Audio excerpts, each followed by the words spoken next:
Não vem minha dele. Oi? Não tem nada dele. Ele instalou, ele veio aí e instalou. Eu falei com ele, pode adiantar assim. Daí fala para o pessoal que as palestras aqui vai ser disponibilizadas no PowerPoint, não fica preocupado em anotar. E dá uns 10 minutos no final para a gente fazer pergunta. Que o pessoal começou a perguntar.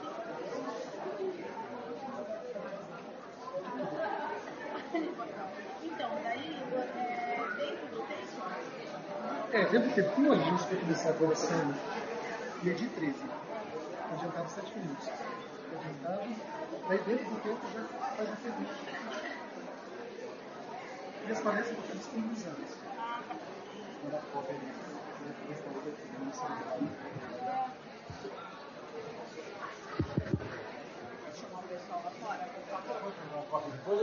Do quê? Da palestra? Você vai disponibilizar a palestra? Deixa eu avisar o pessoal lá fora.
Bom, boa tarde a todos. Vamos dar início então a essa sessão. Vamos adiantar um pouquinho, né? Porque já está todo mundo a postos e aí a gente adiantou o almoço também, né? Para não ficar muito tarde. Bom, eu sou a professora Suzana Lanes, eu sou da ABEC, da diretoria da ABEC, e sou aqui da Faculdade de Ciências Farmacêuticas também, para quem não me conhece.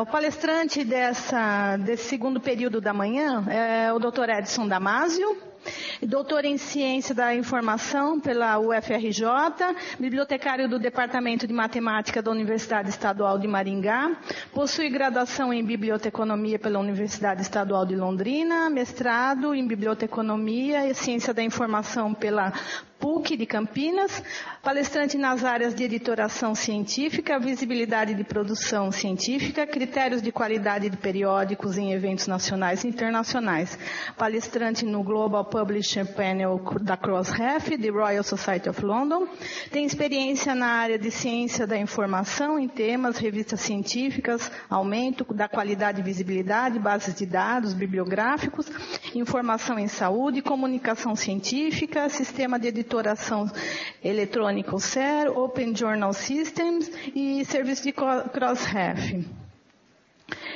Também é do Fundo de Dados, de financiamento do Crossmark, Crossref Similar Check, informação científica, portais de informação técnico-científica, biometria, indexação de periódicos, metadados XML, comunicação científica, visibilidade internacional de periódicos, plágio, retratação, más condutas científicas, ética e integridade em pesquisa. Então é com muito prazer que recebemos Dr. Edson Damasio.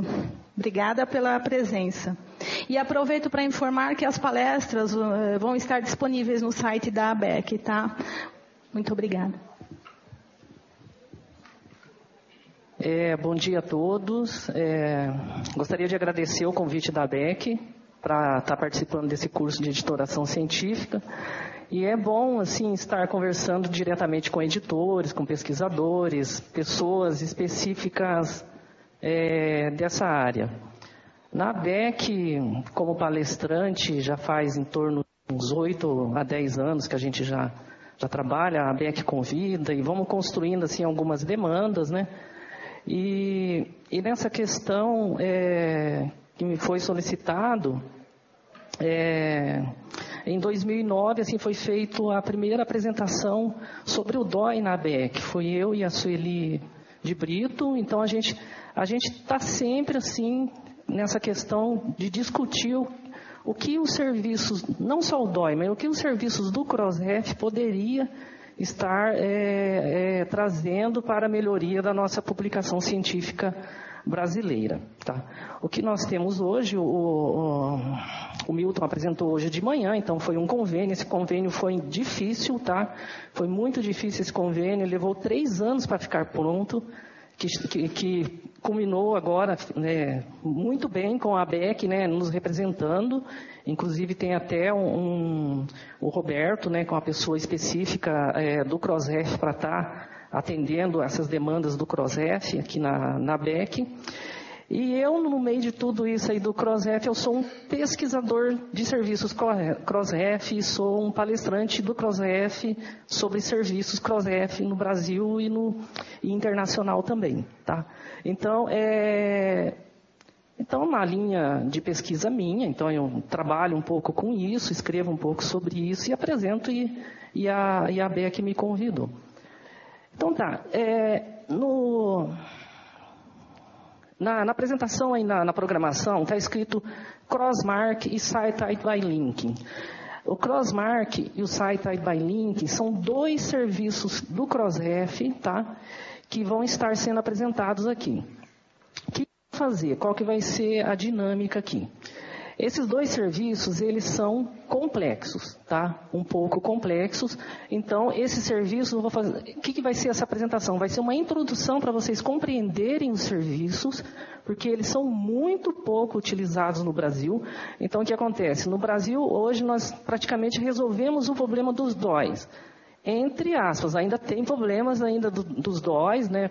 Que daí tem ainda problemas com XML, o XML no formato JATS, que já é uma outra versão de XML, e que muita gente está com dificuldade, mas isso aí vamos deixar para o pessoal da tarde, aí, que tem uma palestrante sobre XML, que ela vai estar explicando. Mas daí temos o Similarity Check, que é o antigo Cross-Check, que foi apresentado também em 2012 na ABEC. Daí depois, em 2013, o Cielo, ele orientou que as revistas deveriam utilizar um sistema de identificação de plágio, mas não necessariamente chegou lá a falar o cross-check, não. Então, chegou a definir cross-check somente em 2016, tá? E eu na UEM, eu já trabalho com editoração científica há mais de 15 anos, então isso é uma demanda minha que eu já tinha, trabalhei muito tempo assim, diretamente uma proximidade muito grande com o CROSREF.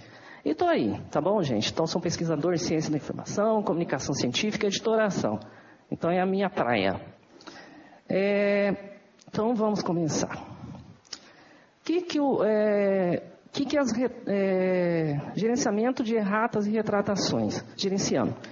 O Crossmark é uma ferramenta do CROSREF que ele vai possibilitar o quê? Vocês estarem fazendo o gerenciamento de erratas. O que é o gerenciamento de erratas?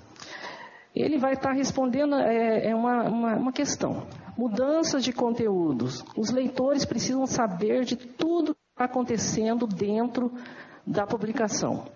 Principalmente com relação a updates, mudança. Então, teve uma mudança na publicação. Teve uma mudança de paginação, teve uma mudança de sobrenome de autor, teve uma mudança no título, teve uma mudança dentro do conteúdo do artigo. Então, pode ser vários tipos de mudança. O que acontece? Nós publicamos o artigo, publicamos em HTML ou em PDF, que é o tradicional, e tem os outros modelos que a Sueli mostrou, existe uma infinidade de modelos de publicação, a pessoa baixa o PDF, está utilizando e cita aquele documento, e aquele documento pode acontecer dele ter um erro. Um erro, esse erro ele pode ser um erro honesto, ou pode ser um erro até conduta científica que gerou um problema que vai ser descoberto 1 ano, 2 anos ou 6 meses depois, e que esse documento já pode ter até sido citado, vamos supor, 5, 10, 500 vezes. E o erro vai junto na ciência, e para corrigir um erro da ciência, gente, é um trabalho astronômico.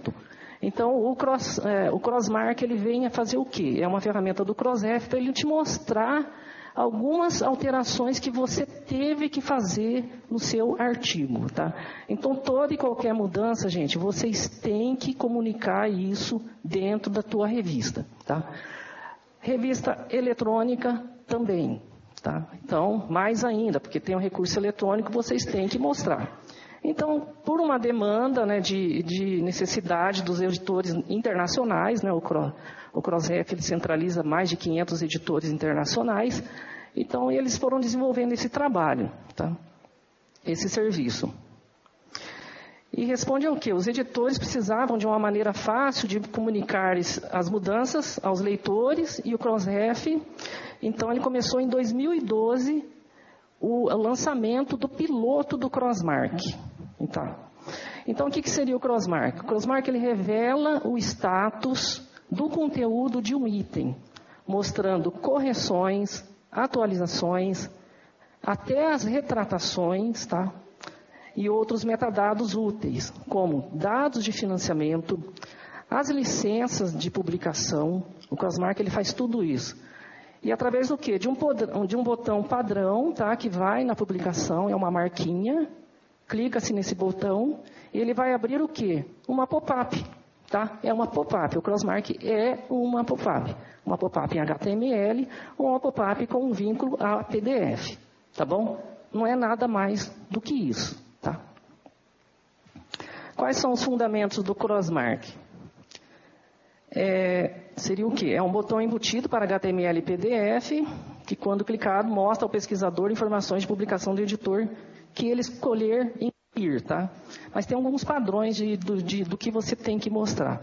É uma ótima maneira de mostrar aos leitores informações extras e atualizadas sobre o conteúdo que estão visualizando. Então, ele tem, assim, alguns fundamentos. E a informação fica junto ao artigo, tá? Ela não fica separada. Vamos supor, ó, teve uma errata de um artigo, uma retratação que foi publicado 3 fascículos depois, entendeu? Então, fica junto. Então, existe um vínculo com aquele artigo. Então, você vai amarrar as coisas juntas, tá? E metadados legíveis por máquina, disponíveis através da Crossref Metadata API, tá? API é a aplicação de informação para você fazer o desenvolvimento. Então, o que acontece? O Crossmark, ele vai ser o quê? Ele é um pouquinho mais de trabalho para os editores, tá? Só que é um trabalho que ele é necessário, tá bom? Isso aqui são alguns exemplos, tá?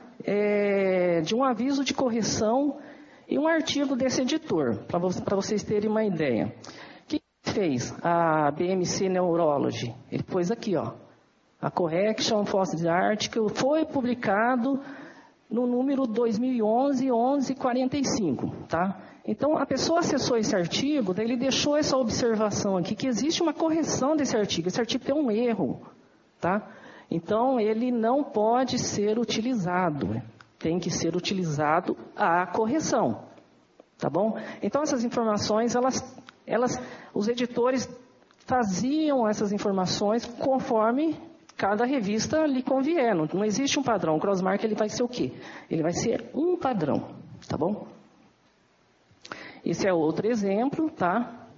Que daí o pessoal também está mostrando. Deixa eu ver aqui, sem óculos. Tá. Aqui tem um botãozinho do Crossmark. Ele é uma marca, tá bom, gente? Ele é uma marquinha. Tem aqui essa marquinha, Crossmark, clicou aqui, daí ele vai abrir mais informações. Então, não é assim uma coisa tão complicada.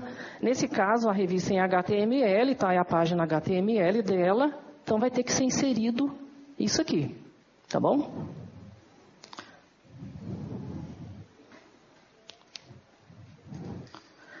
Tá. Daí ele mostra o quê? Aqui, essa revista ela está mostrando também que esse artigo ele tem uma retratação. A retratação não vou entrar nessa discussão agora, senão não vou ficar falando de retratação a tarde inteira, tá? O dia todo. Mas a retratação é o quê? É a última consequência, não, a penúltima, tá? A última é retirada do artigo de publicação. Então, a retratação é o quê? É o erro, tá, do cientista, o erro que a pessoa fez, que teve que ser retratado perante a comunidade científica pela revista, tá bom, gente? A revista, ela aceita o artigo passa por correções, o artigo tem erro, ele vai para a revisão final, é publicado 2 anos, 1 ano, 6 meses depois é encontrado um erro e esse artigo já foi citado, gerou um problemão na ciência, tá? Então, a única forma de você corrigir isso, dependendo se a situação for muito grave, é através de uma retratação. E a retratação, gente, ela é o quê? Ela vai trazer para você, editor, na verdade o editor tem toda a responsabilidade sobre aquela publicação, tá?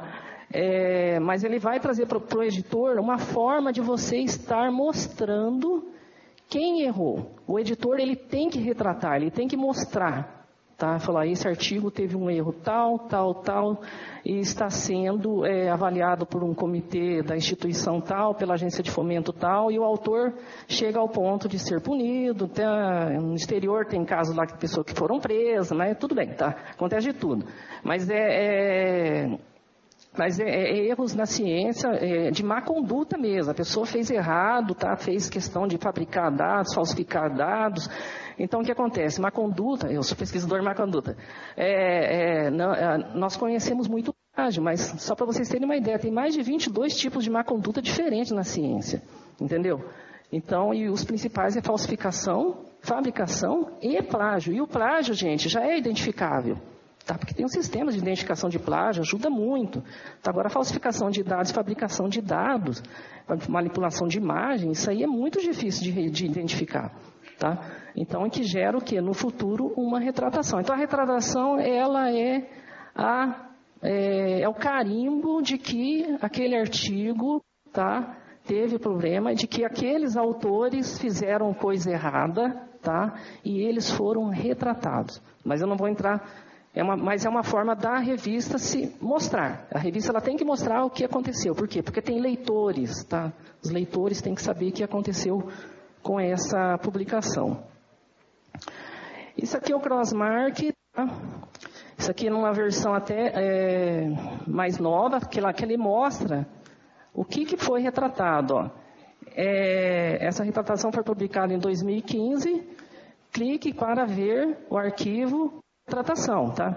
Inclusive tem lá o outro artigo, ou pode ter um relatório, tá? Falando como que foi identificado esse erro na ciência, tá? E tem, assim, algumas informações sobre esse artigo, o link dele dói, tá?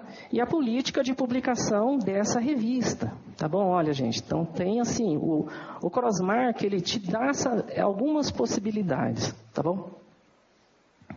E o que você pode incluir? Tá? Dados de financiamento de agência de fomento, número do subsídio, por exemplo, tá? O nome da agência. Podem incluir o que vocês quiserem naquela pop-up. Tá? O número dos ORCIDs, tá? ORCID, IDs, que é a identificação dos autores.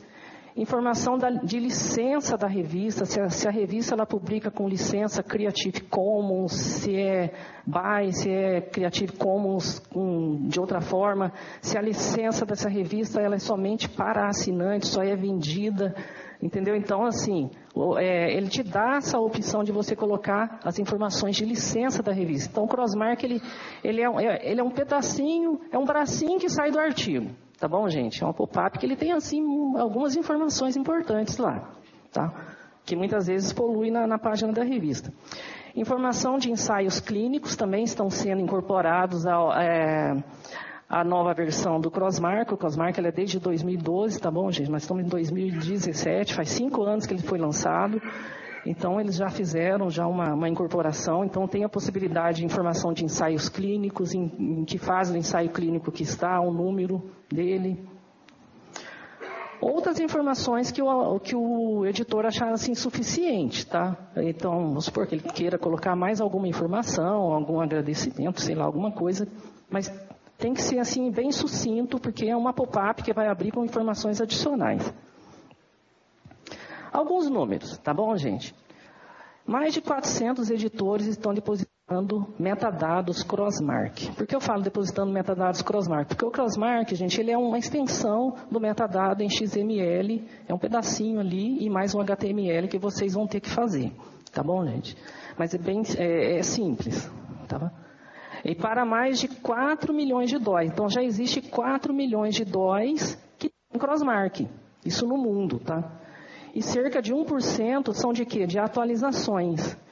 Então, os mais importantes, updates, eles estão sendo marcados. 1% dos artigos já no mundo já tem o crossmark, tá? Então, mas assim, como que 1% dos artigos do mundo tem? Por quê? Porque o CrossRef é uma agência é uma associação de editores científicos e é uma agência do DOI, mas ela como o Milton falou, tem várias agências, nós podemos criar uma agência no Brasil e tal, várias coisas. Mas ela tem 96% dos DOIs do mundo, entendeu? Então, assim, quase todo mundo tem os DOI depositados no CrossRef. E o CrossRef ele vai criando esses serviços de incorporação de mais informações. E um pouco mais de 1.000 atualizações, das atualizações são retratações, tá bom, gente? Então, de 4 milhões, tá, de DOIs, tem 1.000 retratações, tá bom? Então, retratações, gente, a gente fica, tem muita retratação na ciência, está tendo mesmo, gente, tá? Mas isso aí já é outra discussão. Mas, mas são números, assim, que não são muito altos, ainda bem, tá? Quer dizer, assim, que a ciência não está, assim, tão ruim, tá? Não chegou aí a 5%, 10%, está tudo cheio de erro, cheio de plágio, cheio de falsificação, está todo mundo enganando o outro, copiando o outro. Tá, alguns benefícios do crossmark. Ele é conveniente em que é um lugar para acessar informações, tá? Que não falei para vocês, funciona em HTML e PDF, e é mais fácil para os pesquisadores citar a versão mais recente do conteúdo. Tá? Eu já vou mostrar isso para vocês. E também é uma informação adicional da publicação em um só lugar. E livre para os pesquisadores clicarem. Então, tipo, a pessoa vai querer acessar aquela informação se ela quiser, entendeu? Então, não necessariamente ela é obrigada, mas o crossmark ele te mostra o update. Então, as pessoas querem ver se tem alguma alteração nesse documento aí.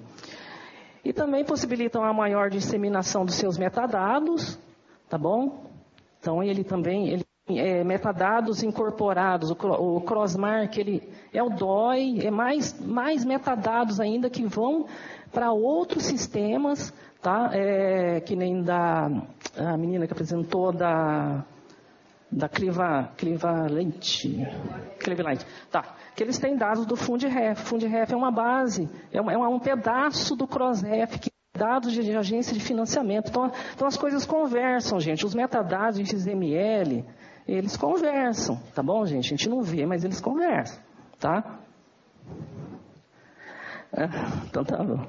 Tá, isso aqui é um exemplo do crossmark, tá, da pop-up mais antiga, tá bom, gente? Que foi lançado em 2012, tá vendo? Ele tem aqui o quê? Ele tem uma correção desse artigo que foi publicado em 12/1/2006, tá? Que foi esse artigo de um outro artigo que foi publicado em 1 de outubro de 2006, tá bom? Então tem o quê? Esse aqui é o DOI do artigo que foi apresentado, tá? Qual que é a política que foi adotada para a avaliação da própria revista? Ela já deixava a política dela aqui, é um local para você deixar a política também da revista, política de avaliação, política uma das políticas, ou um texto de políticas só da sua revista. Então nós discutimos tanto ontem, hoje, políticas, e nós vamos acabar em política amanhã de novo, tá? Então, provavelmente o quê? As revistas têm uma tendência para ter uma página só de políticas, tá? As grandes revistas internacionais lá, políticas. A Nature, ela tem um local só de políticas de direitos autorais. Tem uma página só disso, entendeu? Não é só de políticas, é um centro. Eles têm um centro só de tratar de direitos autorais, das imagens, do que está sendo citado, se você pode usar, tem que solicitar a licença, tem que pagar para usar aquela imagem. Então, gente, a tendência assim é nós termos políticas. Então, aí o crossmark, ele te dá essa opção também. E por que o novo visual, tá? Aquele lá era o antigo. Porque precisava de mais espaço para mais metadados, tá? E sem a necessidade de um segundo clique, tá? Vamos supor, ficar clicando em vários locais. E também o Crossref, ele fez aqui, a partir do ano passado, ele fez um design da página web deles e de todos os produtos, tá? Então teve um design assim contemporâneo, teve uma mudança toda em todos o design de tudo que tem do Crossref, tá bom, gente? Inclusive essa apresentação aí, o fundo dela. E que responda a dispositivos móveis, tá? Então o Crossmark ele já responde a dispositivos móveis também. Então, que nós falamos hoje, a Sueli falou, dos mobiles, tá? E essa é a carinha do Crossmark hoje, tá? Esse é um exemplo, tá? Somente para esse exemplo aqui, olha que interessante, como que em 5 anos vão surgindo ideias, né? E isso é importante, tá bom? Então o Crossmark era aquela página lá, aquela pop-up meio, né, estranha lá, não tinha muita carinha, tá? Agora ela tem um verde aqui, tá? Ela tem um verde, ela tem o DOI, ela tem a política, ela tem aqui para você clicar, tá? O segundo clique se você usa se você quiser, tá? Para autor, clinical trials, tá? Os ensaios clínicos, agências de financiamento, outras licenças, informações sobre a licença de publicação, então fica aí, tá? E ele fala o quê? No verde que o quê? Opa, esse documento é o documento corrente, tá? É o documento atual. Agora você acessou um artigo que tem a logo do Crossmark, clicou, e ele está amarelo, tá? Verde, amarelo, tá bom, gente? Então já teve alguma mudança aqui, tá bom? Então teve um crescimento aí, usaram o verde ou amarelo. O que esse artigo tem? Ele tem uma correção, tá? Ele já deixa marcado aqui amarelo, que é um sinal de alerta. Esse artigo aqui, ele teve uma correção, tá? Ele foi publicado aqui, com essa política, mas ele tem uma correção que está nesse outro DOI. Clique aqui para você ver o que foi corrigido nesse artigo.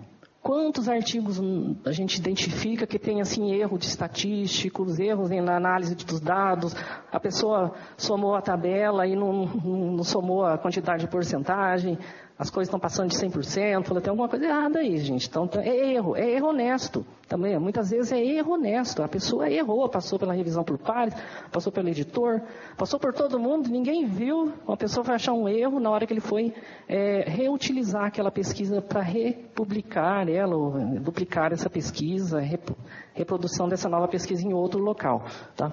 Então o Crossmark ele te dá esse amarelo também, que tem uma correção, uma alertazinha. E tem o vermelho, tá bom, gente? O vermelho ele continuou, tá? Que é o que? A retratação, quer dizer que a coisa é grave, tá bom, gente? Então aconteceu alguma coisa muito grave nesse artigo, que ele teve uma retratação, tá? E foi publicado aqui para o local da retratação. Todo artigo que vocês verem que tem retratação, gente, ele não pode... Tem que ser olhado de outra forma, não pode ser citado, preferencialmente, tá? Porque tem erro mesmo.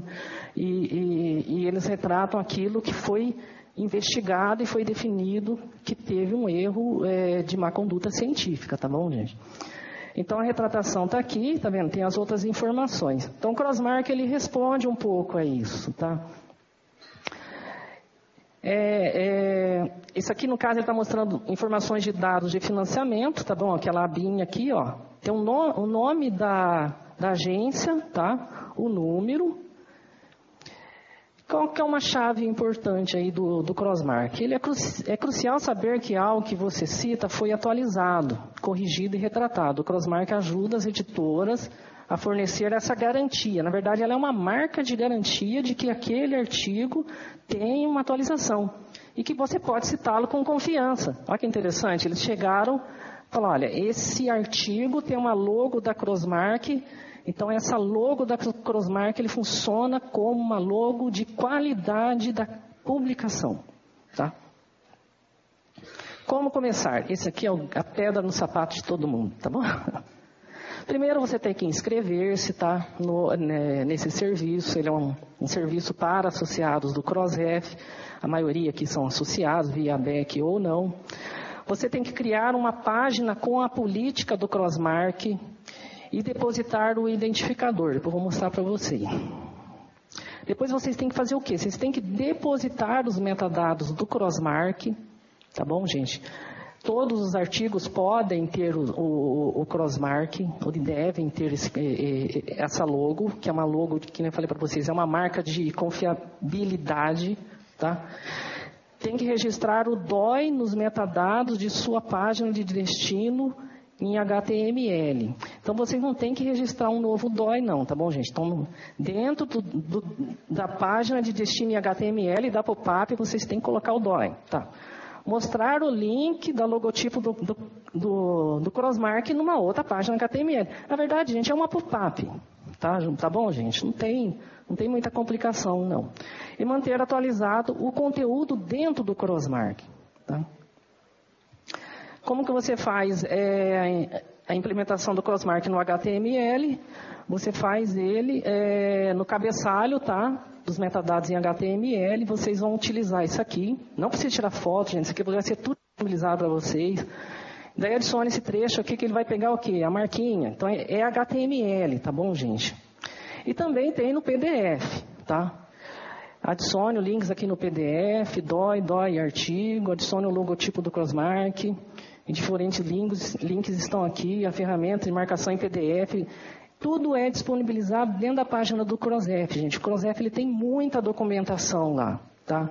Inclusive, assim, não só para os editores, mas também para quem quer desenvolver serviços para editores que utilizam ferramentas em XML. Então, tá toda a documentação. A documentação é livre, tá bom, gente? Tá no GitHub, ele não é uma coisa assim tão complicada, não, tá? Essa apresentação, gente, ela tem 2 etapas, tá bom? Agora, eu estou vendo assim, vocês querem fazer alguma pergunta agora, rápida? Porque ela é 2, são 2 serviços.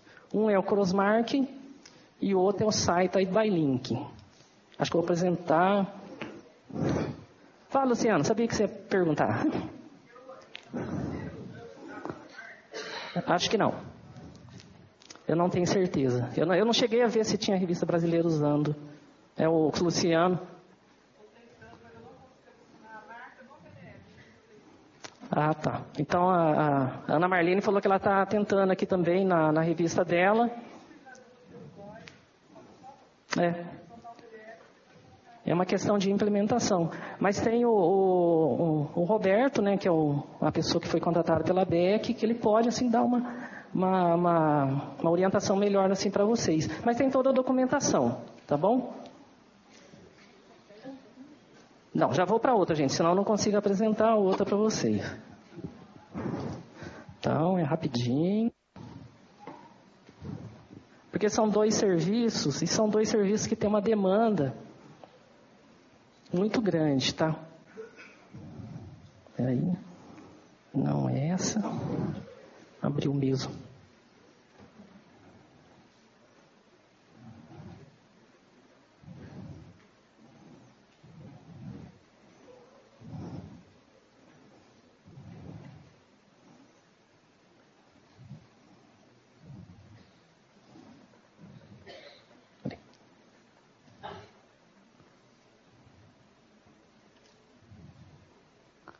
Só um pouquinho. Tá, deu um exit.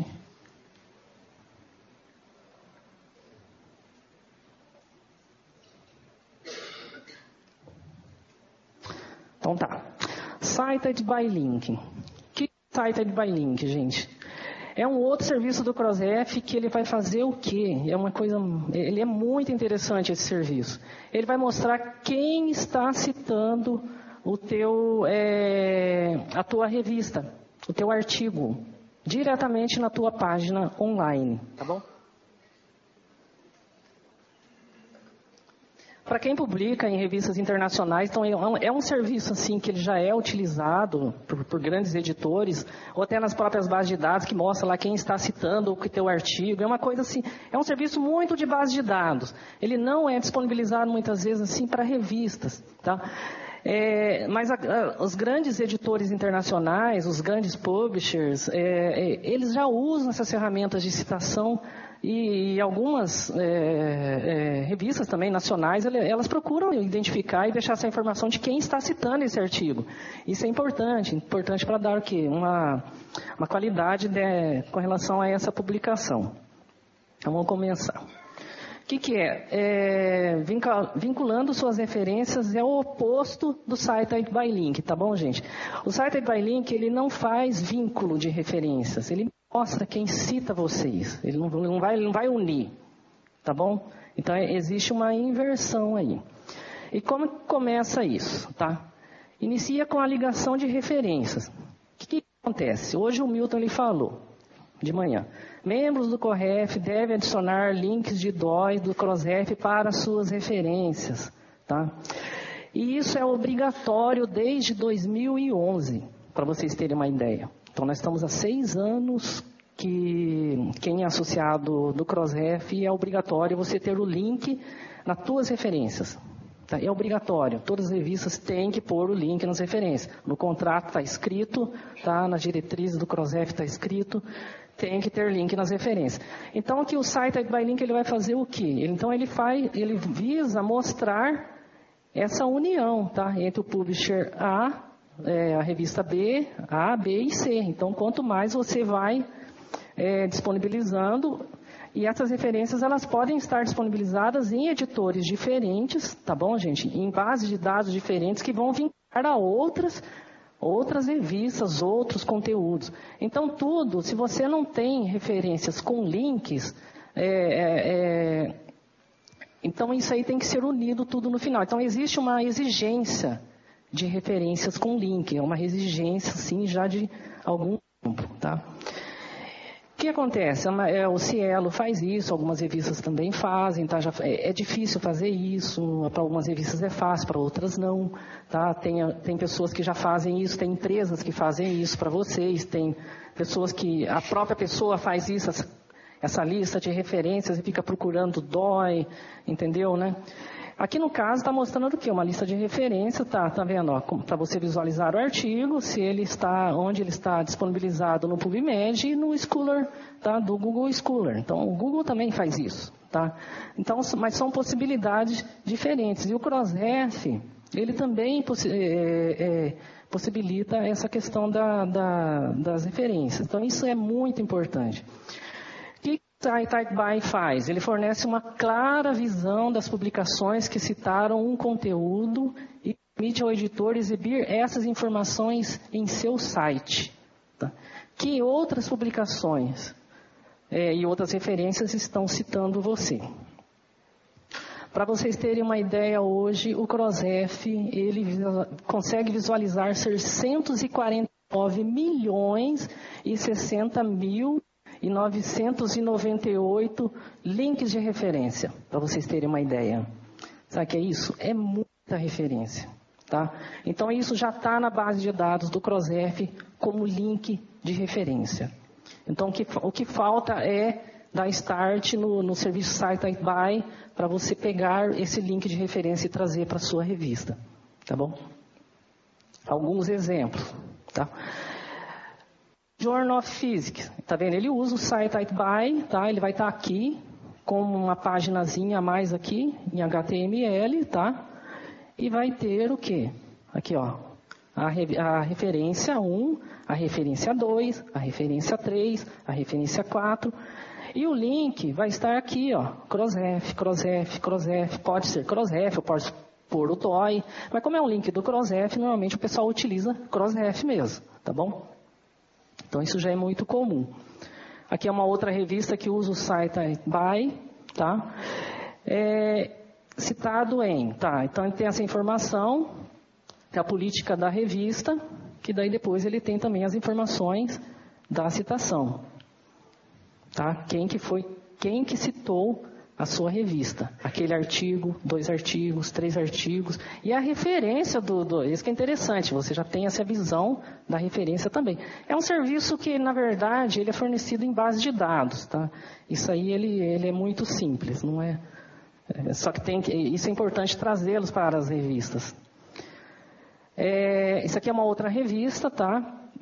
Que também tem aqui, ó, artigos que estão citando esse artigo. Clica aqui, daí ele vai ter a lista de referências que estão citando esse artigo. Daí ele já mostra aqui a lista, tá? Com o link para você acessar o outro artigo que citou a sua revista. Então é uma incorporação de links, tá? Como participar, tá bom? Vocês vão ter que mandar um e-mail para é um serviço opcional, tá? E não tem taxa nenhuma para você usar esse site iBuy, tá? O Crossmark ele tem uma taxa, tá bom, gente? Uma taxa de 20 centavos de dólar. E para a coleção anterior, se eu não me engano, acho que é 2 centavos de dólar. Coleção antiga.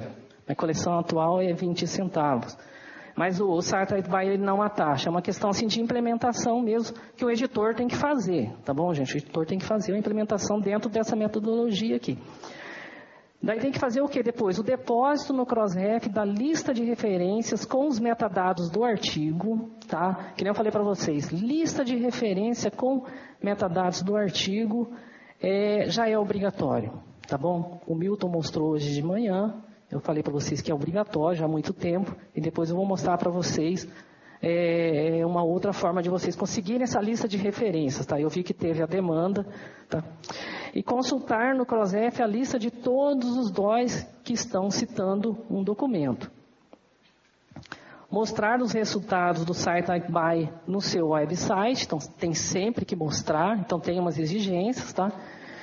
E o OJS ele tinha um plugin, site iBuy, tá? Ele tinha, tá bom? Agora eles estão refazendo, tá bom?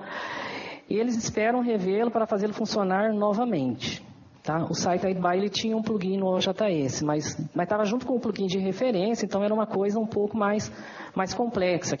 Então o PKP ele tem um convênio junto com o Crossref de desenvolvimento de novas ferramentas para o OJS. O OJS é o CER, Sistema Eletrônico de Editoração de Revista. A gente fala OJS que é a versão em inglês. Então tem também um plugin. Esse plugin, gente, vocês aguardem a nova versão, tá, do OJS, porque o plugin das versões antigas ele está com problema, tá? E o PKP está tentando. O PKP é quem é dono do OJS, tá? É um projeto, então eles estão tentando solucionar isso. Mas tudo no OJS, gente, ele é um software livre. Tudo que você vai implementar nele demora. Demora por quê, gente? Porque não é uma empresa, é um projeto de software livre. Então demanda do quê? De pessoas, demanda de desenvolvimento, documentação. Não é aquilo que você vai resolver de uma hora para outra, tá? Só para vocês terem uma ideia, né, no OJS, aquela lista de referências que aparece no sumário hoje, que o Milton mostrou, a Sueli também, aquilo lá foi discutido em 2011, tá? Num evento do PKP lá em Berlim. E daí surgiu essa, né, eu fui uma das pessoas assim, que levou essa questão. Falei, gente, nós precisamos do DOI na lista do sumário. O sumário é um local importantíssimo para mostrar o DOI. No Brasil, no DOI, precisamos. Tá? Nós precisamos do DOI no sumário, porque para visibilidade disso. Os nossos usuários, nossos leitores no Brasil precisam ver o DOI lá na frente, entendeu? No sumário. Eles não querem entrar na revista para depois pegar o número do DOI, para depois não sei o quê. Então é cliques a mais. Daí foi lançado, levou o quê? Praticamente quase 4 anos para isso sair, entendeu? Então assim, porque demanda de desenvolvimento, na versão, vai entrar em documentação, tudo assim que é software livre, gente, ele não necessariamente ele vai ser disponibilizado muito rápido, tá? Isso aqui são algumas formas, tá? Existem 3 formatos diferentes de você estar fazendo o site aí, tá? Tem 3 maneiras de incluir as referências em seu XML. Você vai fazer o quê? Você vai trabalhar com o XML, tá? Então, chegou no final vocês vão pegar esse formato em XML, tá? Primeiro vocês se cadastraram, solicitaram para ser membros, daí o Crossref, ele vai te dar a orientação, tem toda a documentação de como que vocês fazem isso, tá? Daí depois tem ferramentas para isso também, e daí vocês vão fazer o quê? Pegar esse XML, conferir, no caso aqui, tá vendo? Ele tem um número da citação, olha, existe um número desse site ID, tá? É uma chave de citação. Então é o ID dessa citação lá dentro do site ID, entendeu? Então daí vocês vão incorporar ele na tua lista de referências, não lista de referência nossa, tá bom, gente? É a lista que a gente trabalha normal. É um XML a mais que vocês vão ter que depositar para ele fazer essa busca, tá? Vocês também podem fazer juntamente com um DOI, tá?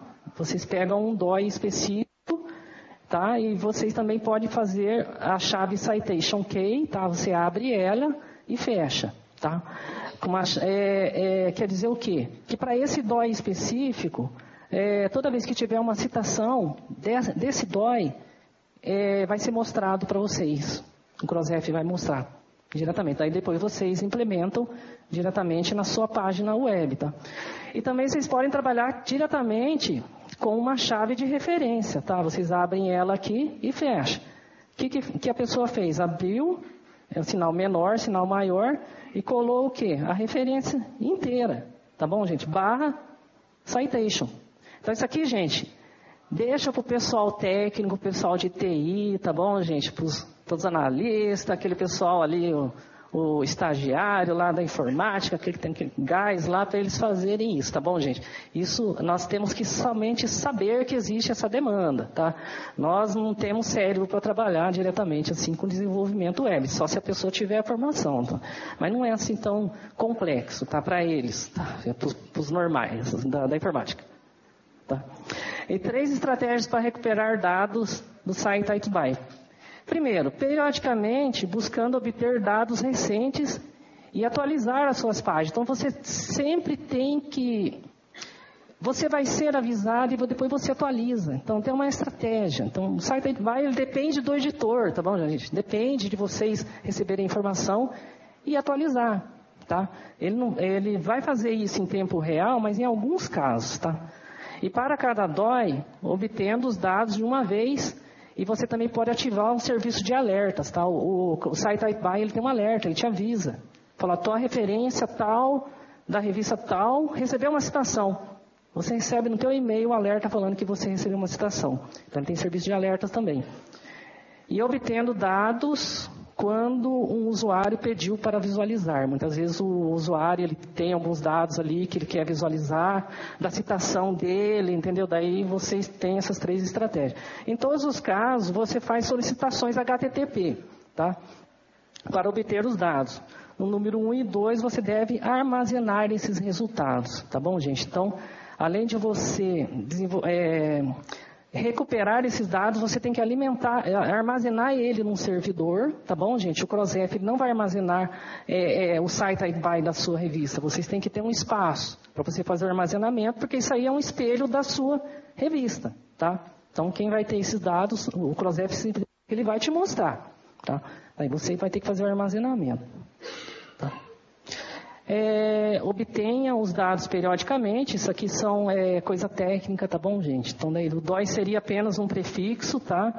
Em um caso que a data, date, deve ser fornecida. Esses pedidos podem retornar respostas muito grandes, tá bom, gente? Então, procurem trabalhar de uma forma muito específica.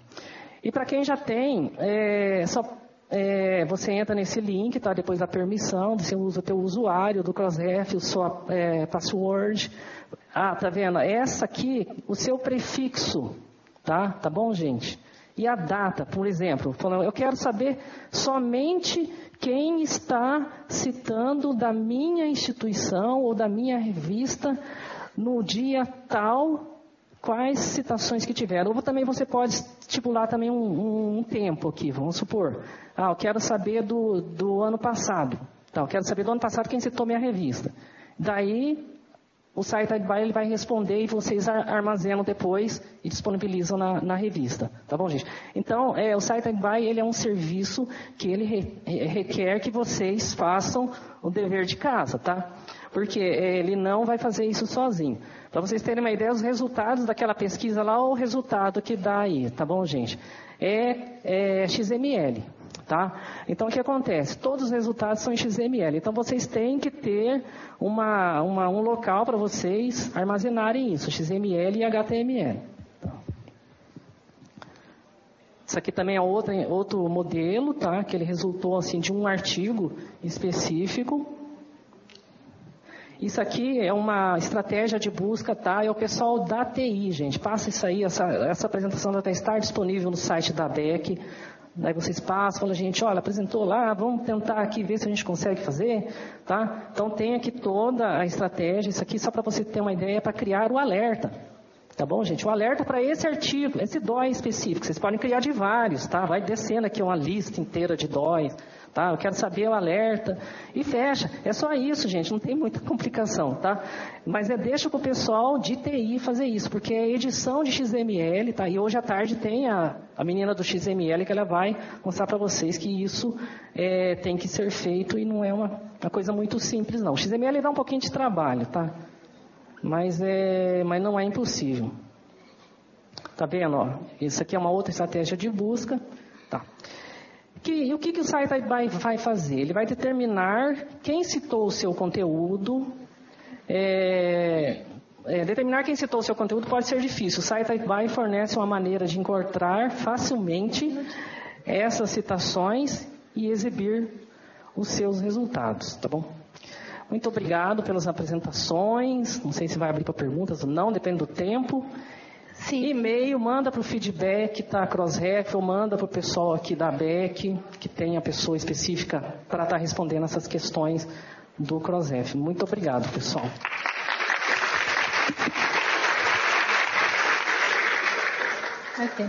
Nós temos tempo para mais umas 2 perguntas. Perguntas? Tem ali.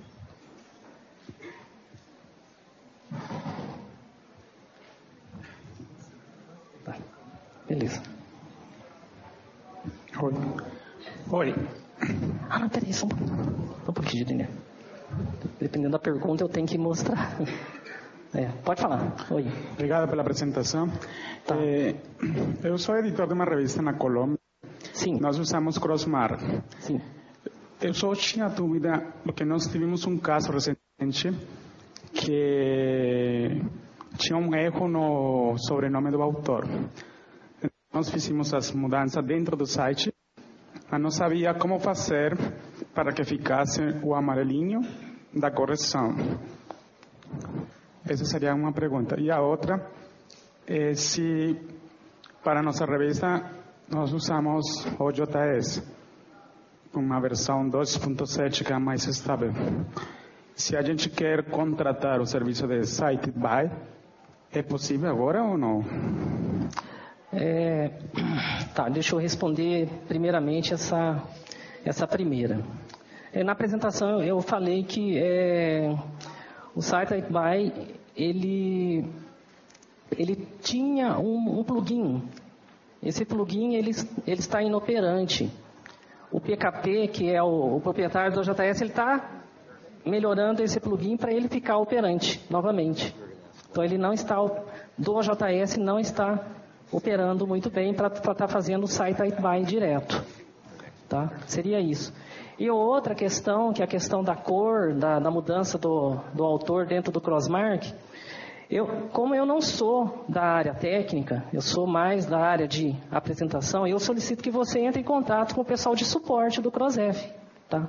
suporte@crossref.org, que eles vão te responder isso aí, tá? Eles vão te responder, porque é uma mudança, você falou, mudança de no nome, né, de um autor, e ele gerou no Crossmark a mudança da cor, né? Virou uma correção, né? Ficou amarelo, ficou diferente. Então é uma questão técnica mesmo. Mas eu acho que deve ter sido devido à própria mudança mesmo, que teve uma alteração. Porque assim, o Crossmark, gente, ele começa o quê?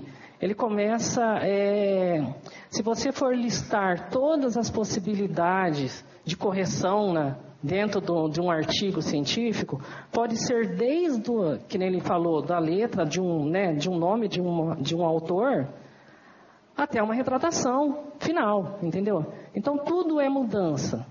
O que ele pode ter identificado, falou, teve uma mudança de uma letra. Uma letra ele já marcou em amarelo que tem uma correção. Tá? O Crossmark ele chegou nesse nível.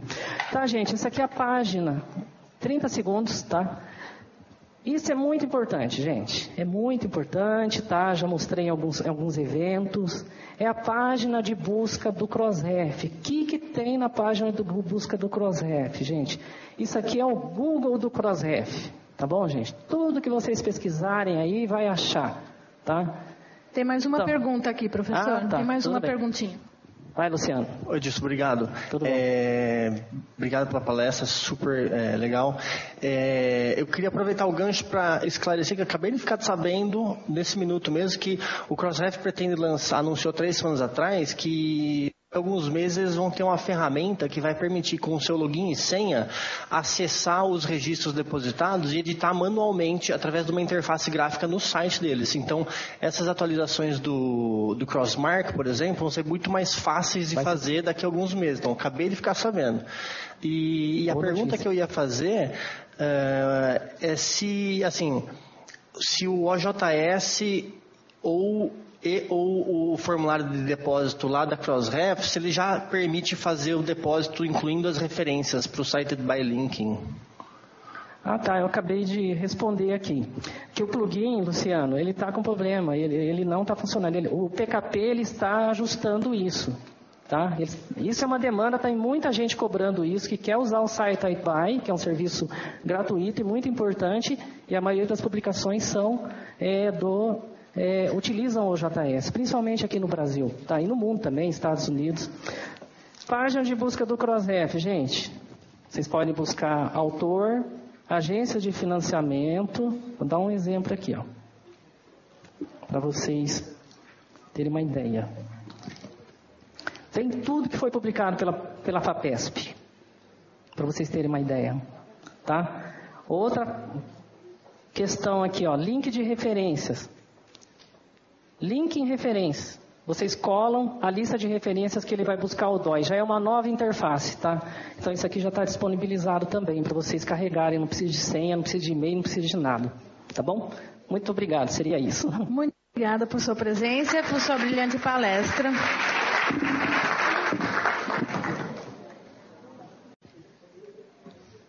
Para adiantar, nós já vamos chamando o nosso próximo palestrante, Dr. Gildenir Carolino Santos.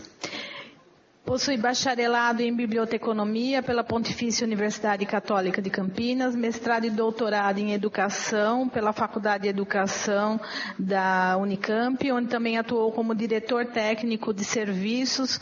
Tem pós-doutorado em educação científica pelo Laboratório de Estudos Avançados em Jornalismo da Unicamp.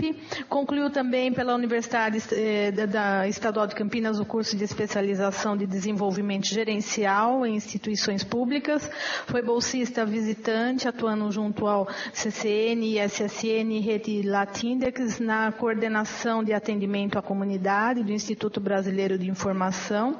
Editor de 2 revistas científicas digitais das áreas de educação e biblioteconomia, atualmente editor coordenador da EduBase, Base de Dados Nacional em Educação e áreas afins do Sistema de Bibliotecas da Unicamp, há mais de 20 anos, editor do ELIS, Repository ePrint Library and Information Science, desde fevereiro de 2015. Atua como docente no curso à distância sobre fontes de indexação para periódicos científicos pela Content Mind, organiza e coordena projetos para a elaboração de bibliotecas tradicionais e digitais, bem como base de dados, construção de portais e periódicos eletrônicos, tem experiência na área de educação e na área de economia e ciência da informação. E também competência em informação, editoração científica, periódicos eletrônicos científicos e indexação. E é responsável pelo portal de periódicos eletrônicos científicos da Unicamp desde 2014. Muito obrigado por sua presença. Obrigado, Suzana. E além do currículo que ela colocou, também sou membro conselheiro deliberativo da ABEC. Praticamente já fez a palestra com o meu currículo, né? Ok. Bom, eu também é esperado, fiz a abertura, agora estou fazendo o fechamento da parte da manhã sobre esse assunto que todos os editores almejam para fazer a colocação da sua revista em ponto de bala para subir nos rankings. E aqui eu faço até um gancho da palestra do professor Marins de ontem, dizendo, o time, vamos tirar a equipe, o time editorial. Então, dentro quem faz essa parte técnica de colocar a revista nos rankings, nos indexadores, é o bibliotecário. Eu vou falar aqui mais à frente. Então, todo editor faça parceria com o seu bibliotecário da sua instituição. Fazendo isso, você vai ter dentro da sua revista um super membro para fazer a colocação dos indexadores mais qualificados, para você ter a sua revista qualificada. Então, isso é uma informação que vai estar mais à frente. Então, nessa atuação dos meus 20 anos trabalhando com a EduBase, que me levou a fazer um pouco mais de especialização em fontes de indexação. Eu fiz um trabalho recente falando sobre essa categorização das fontes, dos recursos informacionais, e aqui vocês vão estar vendo o que é. E a diferença também, o que é indexador, o que é divulgador. Por isso mesmo eu fiz um pós-doc sobre divulgação científica. E aí vocês vão estar reparando, poxa, eu estava colocando isso aqui como indexador, e não é. Então essa ajuda, esse é um bate-papo praticamente, dicas importantes para vocês. O que saber para indexar melhor. Então nós temos aqui, fazendo uma pequena contextualização, lá em 1665, tínhamos apenas 2 periódicos no mundo. Eu acho que todo mundo já tem isso na consciência. Então, um na França e um na Inglaterra. Então esses 2 periódicos fizeram a revolução da comunidade científica. E a partir daquele momento que teve a divulgação desses periódicos, não teve a preocupação com a indexação. Rolando o tempo, até chegarmos hoje, a proliferação cresceu muito. Então vocês estão vendo, a indexação não era tão apreciada pelos editores iniciantes lá em 1665. E aí, com a explosão bibliográfica, essa condição tornou-se necessária para dar visibilidade das revistas e periódicos científicos no mundo. E aí, precisamente na década de 80 para 90, começaram a ser lançadas grandes bases de dados, apesar de a existência delas já estarem coligadas com algumas editoras, e aí, fazendo a busca de estar dando visibilidade a esses periódicos, os editores correram atrás dessa procura. A corrida do ouro começou aqui. E ainda com essa explosão bibliográfica, apesar de todo esse trajeto, desde a parte histórica de 1665, o surgimento desses primeiros periódicos, ocorreu no mundo, quando observamos uma grande proliferação de vários títulos de periódicos. Isso não é mentira, está comprovado. Que propagaram em diversas áreas do conhecimento, tanto na forma impressa como eletrônica, sendo a eletrônica a mais concorrida. Não é verdade? Todos aqui têm um periódico eletrônico, levanta a mão para mim. Grande parte da plateia. Então, impresso está concorrendo junto com o eletrônico. É a mesma coisa de falar biblioteca tradicional e biblioteca eletrônica ou digital. A impressa, a presencial, que é tradicional, ela não vai deixar de existir. Assim como o periódico impresso. Tem editores que ainda querem que mantenham o periódico na forma impressa. Mas a grande concorrência nesse mundo eletrônico é o periódico eletrônico mesmo. E aí eu pergunto para vocês, está indexado ou indexado, o que significa para uma publicação? Significa estar selecionada para indexação em uma base de dados, diretório ou portal de indexação. Vou falar de portal de indexação. Ainda tem controvérsias que alguns, até colegas, falam que portal de indexação não é um indexador. Eu falo o contrário, é um indexador. E vou mostrar por que é um indexador. De acordo com os critérios de seleção próprios, cujos artigos são representados como unidades informacionais, identificado por campos de dados específicos, que pode ser recuperado individualmente ou combinado entre si. Aí é que a gente está entrando dentro da área da biblioteconomia, praticamente, na esfera da indexação, da catalogação dos dados. E aí a gente tem a recuperação por assunto, autor, título, dentro dessa área. E aí a gente fala o número de indexações versus visibilidade. Isso é importante. Por quê? Se a indexação determina o volume de citações, logo isso comprova que quanto mais indexado o periódico, mais promoção da visibilidade e reconhecimento na área de conhecimento ele terá, bem como garantir indicadores de produção científica. Isso também é comprovado. Então, quanto mais indexado, mais visibilidade esse periódico vai ter. E aí eu falo para vocês, durante o controle bibliográfico, que a gente tem o Diretório Global de Periódicos, o URISTS, registra desde 32. Eu falo 1665, comparado em 1932, vocês vão ver que tem uma grande diferença. Aproximadamente registrado desde 32, tínhamos praticamente 90% das publicações periódicas de todo o mundo. E aí, ó, em Opa! O que eu fiz aqui? Espera aí que é rápido. Pronto. 2 em 1665, 3.000 títulos em 1932, em 1981, 96.000 títulos, em 96, 165.000 títulos, e em 2017, que nós estamos atualmente, mais de 300.000 títulos. Viu como cresceram? É inconcebível, desde 1600, em 300 e poucos anos, 350 anos, o tanto de publicações pulverizadas no mundo. E isso comprova que o comparativo da publicação, na evolução dela, de 2 títulos até atualmente, no URIS, em 85 anos, de 32 até agora, 300.000 títulos. Tá? Eu falo aqui do URIS. Quem conhecia o URIS? Levanta o braço. Esses que levantaram o braço são bibliotecários? Viram só? Alguns não, né? Mas alguém já ouviu falar, algum editor, URIS. Mas os que levantaram o braço, a maioria bibliotecário, se o editor levá-lo para dentro do seu time editorial, vai conseguir muita coisa. Aqui, ó. O URIS é um indexador na forma de diretório, que a maioria dos editores não cita nas suas publicações por desconhecimento. Porque se soubesse, ele estaria lá dentro, indexado em URIS. Certo?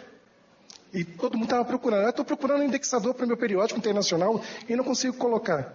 Mas se tivesse feito isso aqui, estaria concluído. E eu falo agora para vocês, a tipologia, no estudo que eu estava levantando, a identificação de 3 tipos de fontes. As fontes de indexação proprietárias, as públicas e autônomas. Com essa proliferação que eu falei para vocês, do mundo eletrônico, de tantos periódicos, nós temos que diferenciar quais são as fontes proprietárias, as públicas e as autônomas. Daí dessas fontes proprietárias, são fontes registradas e administradas por uma empresa, que nós tivemos de manhã aqui 2, a ProQuest e a Clarivate Analytics, que são elas, que visa a comercialização. Quem não já comprou para ter na sua instituição as bases de dados dentro, para você ter acesso a Scopus, Web of Science e aí por diante? É aqui. E aí nós temos eles, representados pela EBSCO, ProQuest que eu falei, a Thomson Reuters, que é a Clarivate Analytics, Elsevier, a Gale, Emerald e aí por diante. Então citei apenas alguns para exemplos, para vocês reconhecerem quais as diferenças. E nas fontes públicas? São as fontes representadas e administradas por uma entidade pública ou não governamental, visando a expansão e disseminação da informação de uma determinada área de atuação, não almejando fins lucrativos. Então, não tem recursos através dela. Então, nós temos aqui, ó, na área de educação, Educa, que usa a metodologia Cielo, o DOAGE, o Cielo, propriamente dito, a Edubase, que a Juliana comentou ontem, é a base que eu sou editor da área de educação, e expandir também para áreas afins que estão dentro. Ela tem um caráter mais multidisciplinar também. PubMed, portal de periódicos da CAPES, não o portal que eu faço uso das bases de dados, do portal dos periódicos de acesso aberto. Ele também consta como um indexador. Latindex, Lilacs. E fontes de indexação autônomas. São as fontes também que não visam fins lucrativos, feito por uma sociedade ou uma pessoa que cria esses recursos informacionais. Temos aí o ELIS, o Dynamics G4, o Academic Journal Database, SiteFactors, Sumarios.org e o site web. Tá? Não fiquem preocupados, como a Suzana falou, em anotar. Preste atenção, que daí fica mais fixados para vocês. Essa apresentação vai estar lá dentro do portal da BEC, vocês podem estar baixando. E afinal, onde e como ser indexado? a gente fala que nesses recursos informacionais mais conhecidos. Quais?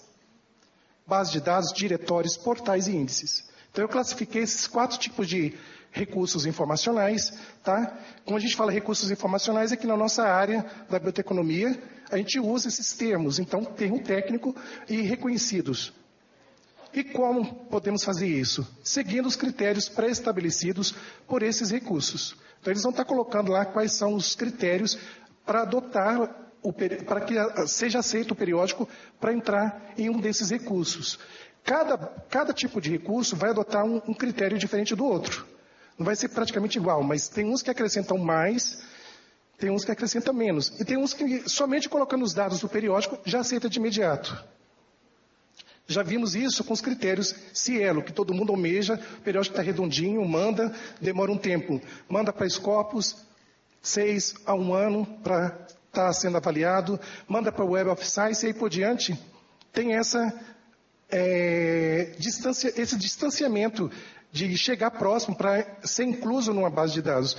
Agora eles estão ficando um pouco até mais flexíveis, porque aqueles grandes fontes indexadoras proprietárias, como eu citei lá para vocês, eles pedem para você indexar seu periódico. E isso consta na visibilidade, que é o Academic OneFile e outras mais, que é o tipo da EBSCO, Host, da Gale. E ontem mesmo, na apresentação da tarde, que teve a editora da revista latino-americana de enfermagem, ela comentou para a gente ter cuidado com esses esses contratos. Eles não visam fechar a revista dentro da base de dados deles. Eles estão divulgando. Obviamente que está dentro de uma base fechada, tá? Mas a divulgação você pode colocar em qualquer base, ou na Gale, ou na EBSCOhost e por diante. Eu tenho revistas que estão dentro desse tipo de contrato e não tem nenhum problema jurídico, nada técnico para a revista. E aí a abrangência dos indexadores, nós temos 4 tipos: locais, regionais, nacionais e internacionais, tá? No local, é justamente o que eu vou falar, do portal de periódicos. E aí, como exemplo, eu tenho aqui de bases multidisciplinares. Acadêmico File, que eu falei, citei agora há pouco, Scopus, Francis, Cielo, o Google Acadêmico, ele é um indexador. Mesmo que as agências de fomento ou outros avaliadores não consideram, mas ele é um indexador. Já tem artigos falando que ele é já praticamente o substituto do Web of Science com o Scopus. Ele apresenta índice H, ele tem grandes citações dos trabalhos, faz linkagem, tudo isso que vocês viram agora há pouco, está dentro do Google Acadêmico. Ele já está no formato de uma base de dados. Ele pode ser base de dados, pode ser diretório. A gente vai ver lá na frente o que é isso que eu estou falando. O Clase, o Informe Acadêmico, Redalic, tá? Redalic também é uma grande base de dados que todo mundo também está tentando procurar. Ela é um formato do Latindex, que tem 36 critérios e ela tem 39. Você, alcançando os 39, você entra na base tranquilamente. Todos conheciam a Redalic aqui? Quem levanta o braço, quem conhece? 50%, 70%, vamos dizer. Está vendo os 30%? Procura que entra aqui e faz tranquilamente. E a Web of Science? E na Web of Science, a gente teve 2 revistas que entraram. Ele tem agora o Emerging Source Citation Index, que é dentro da base. A Ariane, que estava aqui de manhã, eu perguntei para ela, porque alguns me perguntaram, como que eu cito a base indexado no Web of Science, na Emerging ou nos 2? Web of Science, tracinho, Emerging Source Citation Index, quando vocês colocarem na revista.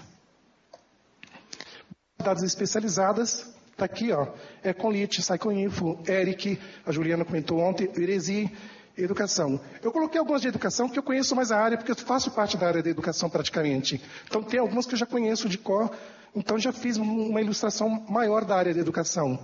O LISA, o Bibliografia Brasileira de Educação do INEP, PsycDoc, Edubase, o LLBA, o Phil Papers, o Philosophers Index. E o MLAI. E a SPIL, então, é brasileira, só que está com nome estrangeiro somente. Na área médicas, aqui nós temos a CAS, Lilacs, Bioline, Sina Rio, da área de enfermagem, Embase, a Bibliografia Brasileira de Odontologia e a PubMed. Na área de Ciências Agrícolas Ambientais, Agris, a TIO, o CAB, a Bioline de novo, e diretórios multidisciplinares e temáticos, SS Soar, RedBib, antigo e-revistas. Quem entrar no e-revistas não consegue mais, ele direciona para entrar no RedBib, tá? O URIX, como eu já falei para vocês, ROAD, EBSCO, A2Z, DRJI, Journals for Free, Cables e aí por diante, Elis. Veja o que eu citei aqui, o Google, e citei lá em bases, está em diretórios e bases, então ele pode ser mistos, híbridos. Então é a definição que eu vou passar para vocês.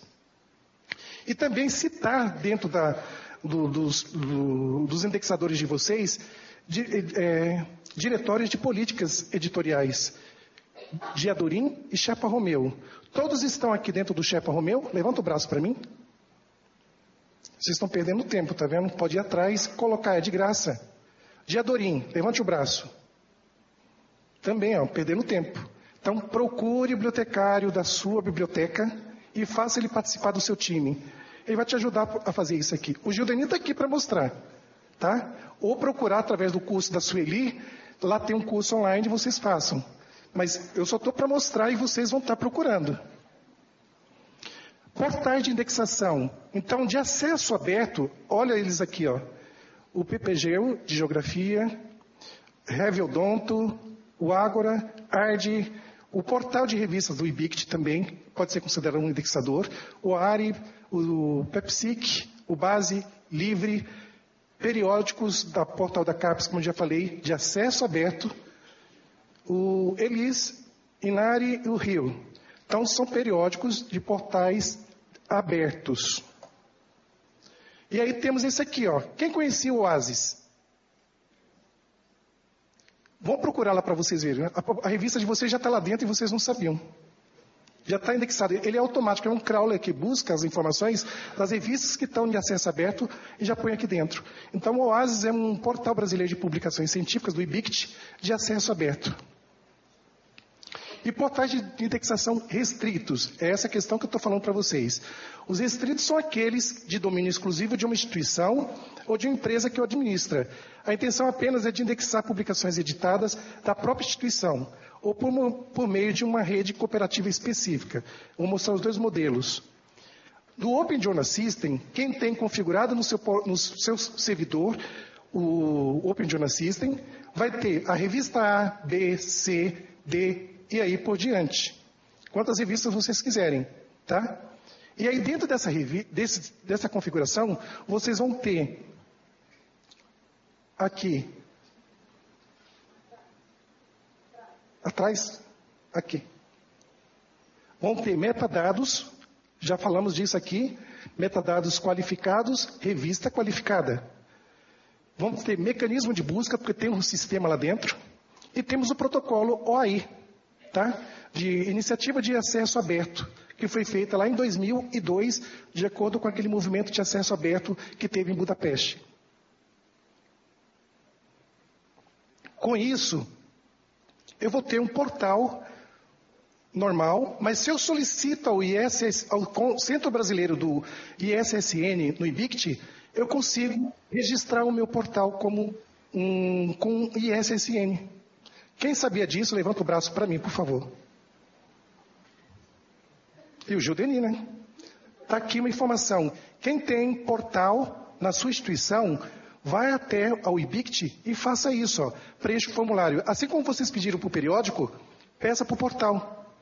Faz essa informação aqui. E todos os portais vão estar com esse identificador, o ISSN, que é importante, você recupera no Google. E aí você vai ter um indexador restrito da sua instituição. Então, esse portal do Open Journal System é um indexador local. Então, aí você tem esse tipo de abrangência.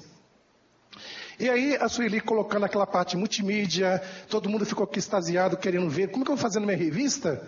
Se vocês quiserem colocar os ícones, os JPG da vida, o PNG, de cada base, de cada diretório e aí por diante, é só entrar como editor-gerente em configurações de ferramentas, lá no item de configurações, no passo 5, vocês entram no 5.2, não, desculpa, peraí. No passo 2, o 5 é visual. No passo 2, dentro de política, vocês colocam indexadores na primeira caixinha, ou abrem uma caixinha quando você não tiver. E aí coloca todos eles. A ideia para eles ficarem bonitinhos assim, é que eu pego uma telinha do Excel, copio 1, 2, 3, 4 no máximo, e quantos tem os meus indexadores? Vamos supor, tem 4, por 4 vai dar 16. Eu copio essa gradezinha, vou dentro da caixinha, colo, ele vai abrir para mim, invisível, sem a marcação. Tá? E dentro de cada célula, eu coloco os meus indexadores. Olha aí, ó, o Gildeni explicando uma coisa básica, tá bem básica mesmo. Eu descobri por xereta. Falei, como é que eu faço isso para colocar? E fui entrando. E dentro do próprio Open Journal System tem a função estática, se não me engano, que faz isso. Mas eu acho mais conveniente essa, que fica dentro da política. E dentro de cada um deles, vocês clicam e faz um enlace, o link para diretamente para o site. Fica legal. E a visualização mostra todos os dados ali para vocês. E aqui, ó, portal de periódicos eletrônicos científicos da Unicamp, que é o indexador nosso, das nossas revistas. E os demais de acesso, de aberto, que nós temos entrada, o PKP. Vou mostrar outro para vocês. E aí, ó, portal restrito. Nós temos o portal da Federal de Santa Catarina, o do PPEC, da Unicamp, o portal de revista da USP. E aí nós temos esse aqui, ó, que eu falei, por uma instituição ou por uma rede. Quem está dentro, utilizando na sua instituição o software Pérgamo, da PUC do Paraná, entra nesse aqui, ó, ICAP, Indexação Compartilhada de Artigos de Periódicos. Daí vocês fazem rede, tá? Isso aí é possível também. Quem está dentro do Pérgamo. Quem não está no Pérgamo não consegue entrar. E índice, por último não, antepenúltimo. Vocês têm os índices, o RAP, o AGI, o Site Factor, que estava citado lá na frente também, o ERI Plus, o Academic Ibero-Americana, o Journal Citation Reports, Index Copernicus e o Web of Science. E temos esse, quem conhecia, para mim, levanta o braço. Aí, quase ninguém sabia. E quem usa o Open Journal System, levanta o braço. Tá vendo? Está perdendo o indexador para sua revista. Vai atrás, é só entrar nesse endereço que está lá em cima e cadastrar sua revista. Daí ele forma esse índice diretório. Então fica híbrido. E aí, ó, recursos informacionais híbridos. É um mix de uma base de dados com diretório ou de um diretório com portal. E assim, por sequência. E exemplos, nós temos todos esses aqui, ó. Não ia pôr mais, só para ilustrar para vocês. Alguém ouviu falar sobre o I4ORC? Ou Iniciativa para Citações Abertas? Quem já ouviu falar? Bem pouco, né? E todo mundo falou aqui hoje de DOI, falou da Crossref, ontem também. É uma iniciativa de praticamente 29 editoras e instituições editoriais que está tentando abrir com 14 milhões de registro de acesso aberto das citações. A única que não quer entrar porque justo ela vai perder é o Elsevier, que tem 30% dessas publicações. Por quê? Todos os registros vão praticamente ser recolhidos aqui, ó, dos metadados bibliográficos a partir do DOI, da Crossref. Ser puxado, tá? Então essas 29 empresas estão fazendo essa abertura. Tem Springer, tem a Nature e outras mais aqui dentro.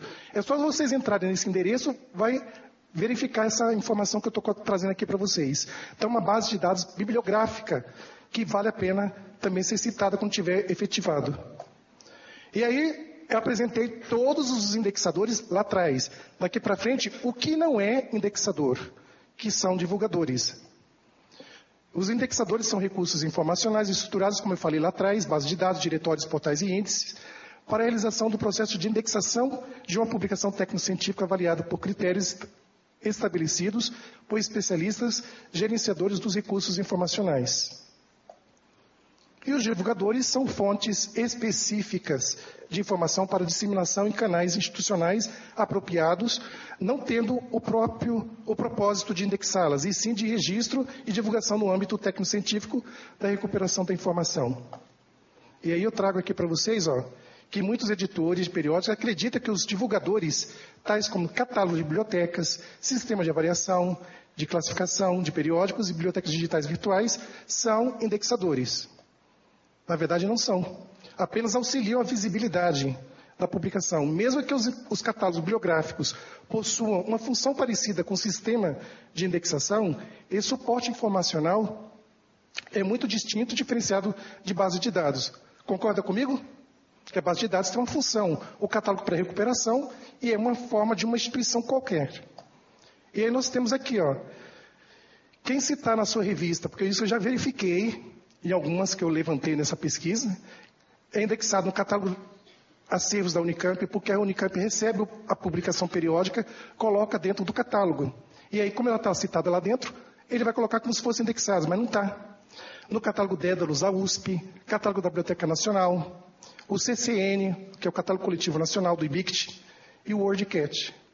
Tem publicações lá da Unicamp que foi citada dentro do Qualis com os indexadores, o WordCat, e aceitaram. E eu falei para o editor, não é o indexador. Ah, mas se eu tirar, vai cair a pontuação. Eu falei, então deixa por enquanto. Bibliotecas digitais e virtuais, exemplos, Biblioteca Virtual de Saúde, de Educação, Biblioteca Digital da Unicamp, BTTD, etc. Então, quer dizer que a publicação está citada aqui dentro, é um indexador, ele é um divulgador. O Qualis, quem esteve lá no Simpred, lá comigo, em Brasília, a própria Rita Barradas, que é a avaliadora do Qualis, ela disse, gente, o Qualis não é um indexador, ele é um instrumento de avaliação dos cursos de pós-graduação. Então tem que ficar ciente, não coloque na sua revista, indexado no Qualis, A1, indexado no Qualis, B2, e aí por diante. Não, porque não é. Tá? Aqui, rankings de visibilidade, o SciMago também não é indexador. O Google Analytics ajuda na visibilidade, você pega relatórios, mas não é indexador. Índice H, eu vi em revista colocando indexado índice H. Acredita nisso? O que eu posso fazer? Eu estou ajudando a colaborar para mostrar o que é um diferente do outro. Sociedades e associações. Exemplo, indexados na ANPED, na ANPOX, ANSIB, e aí por diante. Não é indexador. Então, esses aqui são sociedades e associações. Rede de colaboração acadêmicas. Quando você coloca sua produção no Academic Edu, ResearchGate, Mendeley, que foi falado ontem, e Research ID, ele quer dizer que não é indexado. Ele está mostrando a visibilidade. Ele pode, no caso do Mendeley ali, o terceiro, ele pode você colocar toda a revista ali dentro, citando, para ele causar o efeito métricas alternativas, que André vai falar amanhã para vocês. Tá? Isso é importante para a visibilidade da revista. Portais institucionais, portal do MEC, portal da Embrapa e aí por diante. Identificadores persistentes. Também já vi gente colocando dentro da revista, indexado no ORCID, indexados dentro do DOI, escrito isso mesmo. Não é mentira, não. O Gil Danilo não está fantasiando. Eu vi, tá? É real. E aí eu digo para vocês, o DOI, na forma colocado, que é o prefixo, você coloca indexados no DOI, não conta. Mas se você for ver, o Edilson acabou de estar apresentando no final, aqui, quem está dentro do Crossref Metadata Search, nem só FAPESP, Edilson, todos os periódicos no mundo que tem DOI, está aqui dentro. Então lá nós temos o dele estava mais atualizado do que o meu, mas está em 89.220.122 referências, citações completas com DOI, com os metadados para os artigos de periódicos, de livros, datasets e aí outras fontes. E aí você pode até citar indexado, porque é uma base específica da Crossref, tá? Indexado na Crossref Metadata Search. E aí eu estou trazendo isso para vocês, é novidade. Eu estou linkando 420, mais ou menos, recursos informacionais, diferenciando o que é catálogo, o que é base de dados. Vocês podem ver por aqui, é que está pequeno. Aqui está informação deitada. O que é? Base de dados é o primeiro, diretório é o segundo, portal, índice, catálogo, biblioteca virtual digital, avaliação, rankings. São essas informações que eu coloquei agora há pouco aqui, que está diferenciando. Então, cada um símbolozinho desse aqui vai estar correspondendo o que ele é. E o país aqui. Você clicando, vai diretamente para a base. Isso vai facilitar a vida de vocês como editores. Tá? Já está disponível, é só baixar e pegar o PDF. Tem 19 páginas, a tendência é aumentar. E aí os critérios e benefícios. Tá? Falta mais 10 slides e acaba. Todo mundo já está com fome, falando que o Gildenic tinha que falar no final para deixar essa cereja do bolo. Lembra da bola correndo lá para frente? Essa é a bola que eu estou passando para vocês. Ó. Empurra. Critérios, benefícios e responsabilidade da indexação. Daí tipos, temos 2. Indexação enquanto processo. É aquela que é realizada pelo bibliotecário mesmo. Ele está lá na máquina indexando artigo por artigo. E a indexação enquanto solicitação, que é quando o editor realiza pelo editor, às vezes, com o auxílio do bibliotecário. Tá? Todo mundo fala, vou fazer o processo de indexação. Que processo? Solicitação vai indexar. É isso aqui. Quando eu dei um curso lá na Bahia, uma das bibliotecas falou, Gildenir, você não está falando errado não? Eu falei, errado o quê? Não é a indexação que você está falando? Eu falei, não, tem 2. O editor pedindo a solicitação em uma base de dados. E quando você faz a indexação, aí sim. Daí falou, é verdade. Então pronto. E aí é o martírio do editor. Ó, é esse desenho. Fala a verdade, não é isso aqui mesmo? O editor com seu formulário de indexação aqui embaixo, isso aqui eu adaptei. Daí ele vai passando pelas bases de dados. A Cielo vai meter o porrete. O Web of Sites também vai meter o machado. A base de qualquer lata com a espingarda. A espada está no doagem. O Scopus e a PubMed é o fantasma, está lá atrás. Ó. E lá, o superior está aceito. Nessa questão aqui de buscar os critérios de indexação, é o que o editor tem que seguir. Está lá escrito. Tem que colocar ponto e vírgula. Vou pôr ponto e vírgula porque eles vão pedir. Tenho que colocar a legenda bibliográfica. Vou colocar. A maioria dos editores das revistas que eu fiz uma análise, eles colocam a revista como se fosse livro. Título e o autor lá na frente, em cima, lá no topo. Quem está fazendo sobre a referência da ABNT, pega a 6021 e a 6022. Vocês vão ver que não é nada disso, o periódico. Vocês estão implementando, querendo colocar um periódico com a cara de livro. Porque lá embaixo, o que vai estar colocado é a legenda bibliográfica. Então eu tenho que seguir aqueles critérios colocados. Se eu não uso a ABNT, vou usar a APA. Se eu não uso a APA, vou usar Vancouver. E aí por diante. E aí nos critérios eu tenho aqui, ó. Pontualidade, periodicidade da publicação, em menor tempo das avaliações originais apresentadas para a publicação. Representatividade do corpo editorial e científico. Eu sei que isso aqui conta porque na Cielo, quando eu mandei e voltou, falava, o seu corpo editorial está endógeno, só tem região sudeste, tem que mandar para todo o Brasil. Daí a gente já modificou isso. Evitar endogenia institucional, só de um grupo de pesquisa. Não, abre para todos as outras instituições. Abrangência nacional e internacional dos autores e da bibliografia citada, qualidade de artigos, transparência na avaliação e revisão pelos pares, adoção de normas técnicas, acabei de falar, Vancouver, APA, ABNT, estimular trabalhos multidisciplinares, publicar em outro idioma, preferencialmente em inglês, e também tem o espanhol. Não estou extinguindo, mas a sugestão é inglês, porque 99% do planeta é movido na língua inglesa. Se for procurar, coloque, faz a trilíngua. A própria editora colocou. Ela faz em português, inglês e espanhol. Pronto. Beleza. Se tiver isso, melhor para a publicação.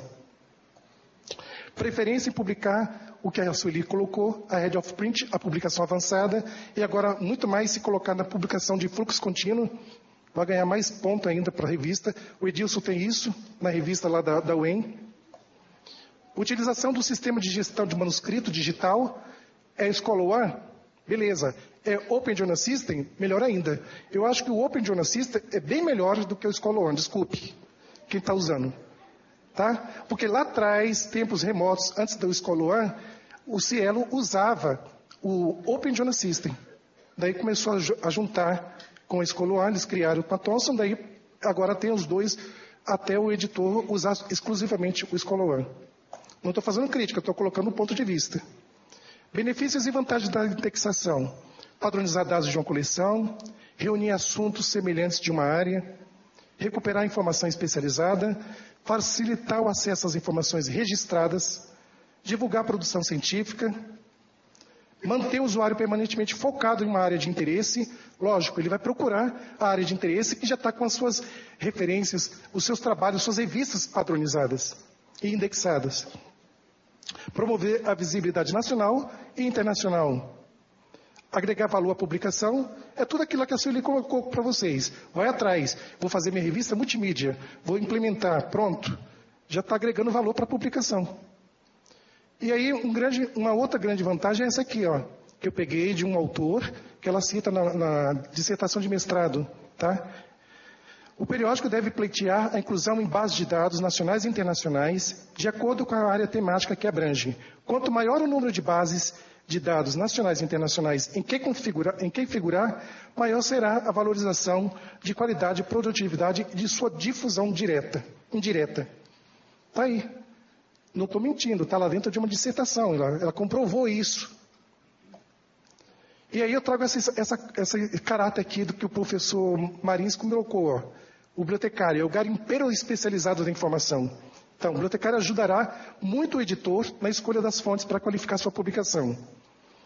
Daí, esse garimpo especializado é o processo de exploração de informações que visa localizar em áreas remotas da internet, em que recursos informacionais, tais como base de dados, diretórios e portais, as publicações periódicas científicas estão indexadas. Se o editor ele não tem tempo, porque ele é um professor que dá aula, peça ao bibliotecário para fazer esse levantamento. Ele vai levantar para você, tenho quase certeza, se você tinha 5 bases, você vai aumentar para 15, porque ele vai localizar dentro da internet essas outras bases que você não conhecia. E o serviço especializado, o bibliotecário é o profissional especializado para isso, e porém o editor-chefe ou científico responsável pelo periódico, porque na hora de criar um periódico, o editor tem que estar ciente que ele vai ter que fazer todo o percurso. Não adianta somente criar o periódico e deixar. A indexação, eu faço isso depois. A indexação é a principal, que é a visibilidade do seu periódico. Se você não fizer isso, adeus para o periódico. Morreu. E aí eu trago isso aqui para vocês, ó. O que vocês devem saber como editores. Identificar as fontes pelos tipos, que eu já coloquei lá atrás. Escolher os indexadores de sua área, os gerais, também já coloquei. Em quais podem ser aceitos de imediato. Verificar os critérios a fazer solicitação. Aqueles critérios que eu coloquei foram amplos, mas pode ter até mais ou menos de acordo com o recurso. Citar o URIST nas suas publicações como indexador. Se você tem acesso ao URIST, porque o URIST é da ProQuest. Se você tem assinatura da ProQuest, você vai ter acesso ao URIST na sua instituição. Se o editor, aquela instituição, não tem, vai na próxima, na pública, aqui na USP, na Unicamp, que está próximo, ou no Unesp, ou e por diante, vai procurar que lá dentro dá para acessar, é público. Quanto mais indexar, maior visibilidade. Criar o perfil da sua revista ou periódico no Google Acadêmico. Quem assistiu àquela palestra que nós fizemos no webinar, eu, a Sueli e o David, aqui. Quem assistiu? Ó, poucos. Cria isso aqui para a sua revista, o Google Acadêmico. Dentro do site da BEC tem esse vídeo que está disponível para vocês criarem, como se fosse a revista com perfil, como se fosse um pesquisador. Ela vai mostrar o índice H da revista. Vocês mandam para o Google Scholar para fazer a indexação, demora. Eles não fazem, não tem uma resposta. Lá dentro tem como fazer, mas eles não mandam a resposta. Mas se você cria o e-mail Gmail, ou até o e-mail que a revista tenha, e entra e cria a conta, você vai dar uma visibilidade muito boa para a sua revista. E vai estar lá dentro, ó, Google Scholar. Daí quando eu falo citar o Google Scholar como indexador, é nesse ponto aqui. Incluir bibliotecário na sua equipe editorial. Quando ele falou isso aí, ele não pôs time, era equipe, antes de fazer minha transparência. Agora eu vou mudar no time editorial. Para vocês verem a mudança que a gente procura. Então, quando a gente vê nesses encontros, a gente faz a troca de experiência. E a gente vendo, poxa vida, realmente o bibliotecário está lá na frente. Se eu sou editor, eu sou a pessoa que carrega a revista, e estou andando, tem um bloqueio lá na frente, para onde eu vou estar dando esse acesso? vai estar lá o bibliotecário do lado, passa a bola para frente, empurra, pronto, ele vai passar para os indexadores. Entrou na trave e fez o gol. Não é verdade? Gente, para não fazer muito tempo de vocês, muito obrigado.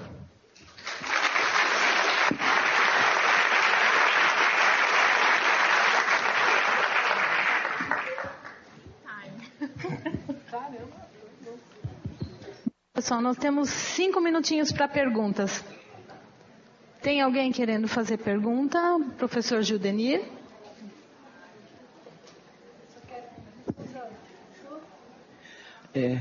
Gildenir, a pergunta que eu queria te fazer, você fez uma classificação do que é portal, do que é indexador, o que não é.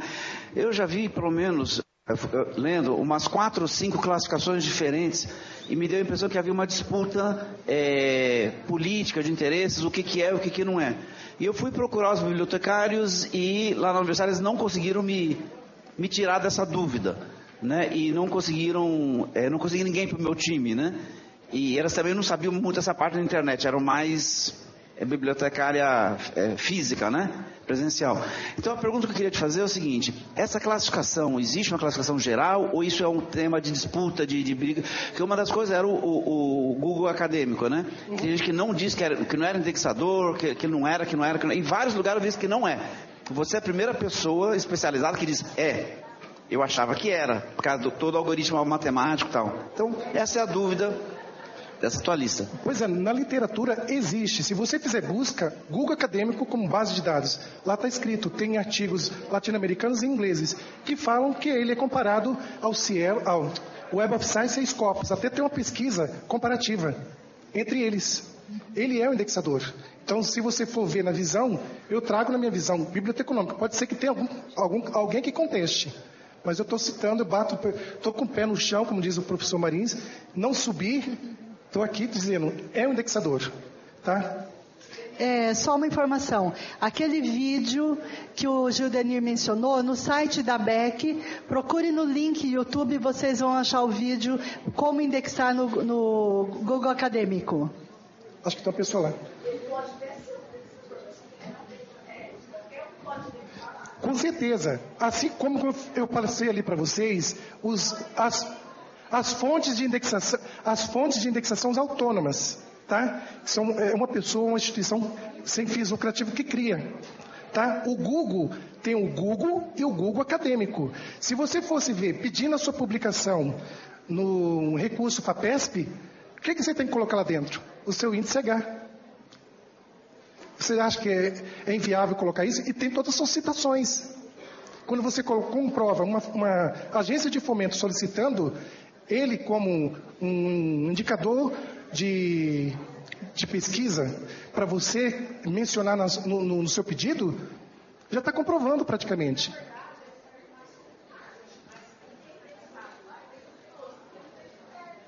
Ele tem, se você for ver passo a passo, ele tem as formas de citação, ele tem a forma de recuperação, tem o índice H, tem tudo isso, os mecanismos. Se você tem critério, porque você está publicando na sua revista e essa revista vai diretamente para ele.